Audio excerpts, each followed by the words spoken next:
तो भारतीय बाजारों के लिए एक्सपायरी का दिन भी एक खुशनुमा दिन के तौर पर रहा। इनफैक्ट ये पिछला 4 सत्रों में लगातार देखा गया है कि भारतीय बाजारों के अंदर जो एडवांस डिक्लाइन है वो हमेशा एडवांसेस के फेवर में ही रहा है। चाहे बाजार में गिरावट आई हो या तेजी आई हो, लेकिन जो इंडेक्स की गिरावट और तेजी है उससे दूर मिड कैप स्मॉल कैप बढ़िया तेजी के साथ ही कामकाज कर रहा है। तो आज भी एडवांस डिक्लाइन की स्थिति कुछ इसी तरह रही कि करीब 700 शेयर में गिरावट रही और 1800 शेयर जो कि तेजी के साथ कामकाज कर रहे थे, यानी कि हर एक शेयर की गिरावट सामने 2 से 3 शेयर जो कि तेजी में कामकाज करते हुए दिखाई पड़े।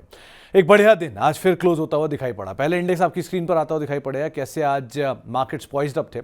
पहले सेंसेक्स करीब 1.5% की तेजी और एक बड़ी वॉलेटिलिटी के बीच में तेजी आई। निफ्टी करीब 1.5% ऊपर रहा, मिड कैप इंडेक्स करीब 3/4% ऊपर रहा।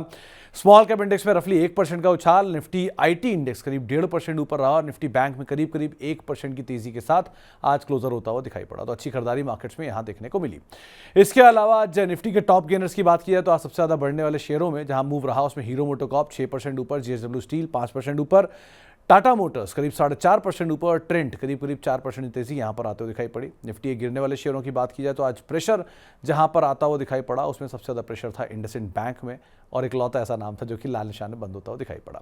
मिड कैप साइड पर आज जहां पर खरीदारी देखने को मिली उसमें खरीदारी थी कोचिन शिपयार्ड में 8% की तेजी, एल्केम लैब 4% ऊपर, आईआरबी इंफ्रा 4% ऊपर और आइडिया करीब 3.5-4% तेजी यहां पर आते हुए दिखाई पड़ी। मिड कैप के गिरने वाले शेयरों में मुथूट फाइनेंस 7% नीचे, ट्यूब इन्वेस्टमेंट रफली 4.5% बिकवाली यहां रही, बीएससी कई दिनों बाद प्रॉफिट टेकिंग और यूनियन बैंक करीब 2.5% की बिकवाली के साथ ये भी बंद होता हुआ दिखाई पड़ा। स्मॉल कैप साइड पे केईसी 8% ऊपर रहा, त्रिवेणी टर्बाइन करीब 7% ऊपर रहा, आरके फोर्जिंग एक बढ़िया पुल बैक 7% की तेजी और एचएफसीएल करीब 5.5% की उछाल के साथ ये भी बंद होता हुआ दिखाई पड़ा। स्मॉल कैप में गिरने वाले शेयरों में पिरामल फार्मा 5% नीचे रहा, न्यूलैंड लैब करीब 5.5% नीचे, सेजिलिटी इंडिया 4.5% नीचे और सीईएससी रफली 3% के आसपास की बिकवाली यहां पर भी आते हुए दिखाई पड़ी। एफएनओ में लीड किया हीरो मोटोकॉर्प ने एक लंबे अंतराल के बाद 6% की तेजी, एचएफसीएल 5.5% ऊपर, जेएसडब्ल्यू स्टील 5% ऊपर और साथ साथ टाटा मोटर करीब 4.5% के आसपास की तेजी यहां पर भी आते हुए दिखाई पड़ी। गिरने वाले शेयरों में नंबर्स का इंपैक्ट था मुथूट में 7% नीचे, ट्यूब इन्वेस्टमेंट 4% नीचे, सीईएससी करीब 3% नीचे और बीएससी यहां पर भी करीब 3% के आसपास की बिकवाली आज के सत्र में आते हुए दिखाई पड़ी। इसके अलावा आज खबरों के दम पर जिन शेयरों में एक्शन था उसमें वेंट इंडिया प्रमोटर की तरफ से बिकवाली और 17% शेयर नीचे, मुथूट फाइनेंस करीब 7% नीचे नंबर्स के बाद, टाटा पावर करीब फ्लैट टू पॉजिटिव और मुथूट के अलावा आज बाकी जहां खबरों का इंपैक्ट था उसमें टीडी पावर जैसे नाम थे जहां पर भी इंपैक्ट आता हुआ दिखाई पड़ा। साल के नए ऊपरी स्तरों पर पहुंचा कोरोमंडल इंटरनेशनल करीब 3% की तेजी में, श्री सीमेंट करीब 3% ऊपर, गॉडफ्रे फिलिप्स 3% ऊपर और बीईएल करीब 1.5 से 2% के आसपास की बढ़त यहां पर भी आते हुए दिखाई पड़ी।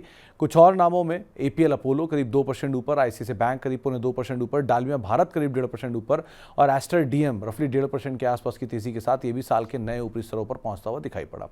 साल के नए निचले स्तरों पर पहुंचा वेंट इंडिया, वो खबर के बीच में और अदरवाइज बिकवाली, के&आर रेल करीब 5% की बिकवाली यहां पर भी आते हुए दिखाई पड़ी। इसके अलावा ये तो रहा आज तक का लेखा जोखा। अब बातचीत करते हैं कल के लिए क्या स्ट्रेटजी हो। आशीष बहेती मानते हैं कि अब तेजी 25,000 के ऊपर ही बनी रहेगी। 25,400 के टारगेट्स के लिए आप खरीदारी करेंगे, 24,900 का एक स्टॉप लॉस यहां पर मेंटेन कर सकते हैं।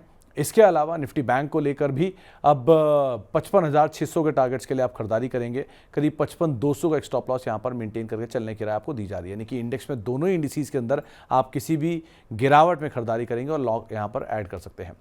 इसके अलावा अब कल के लिए बड़े इवेंट, पहले तो यूएस की पीपीआई महंगाई दर के आंकड़े आ जाएंगे तो उसका इंपैक्ट आपको कल दिखाई पड़ेगा। आस्क ऑटोमोटिव और आधार हाउसिंग का आईपीओ का लॉक इन खुलेगा कल, तो थोड़ी सी शायद वहां पर हलचल होते हुए दिखाई पड़े। 16 मई को यूएस के इंपोर्ट एक्सपोर्ट के आंकड़े जो हैं वो जारी होते हुए दिखाई पड़ेंगे, तो उस पर आप नजर रखिएगा।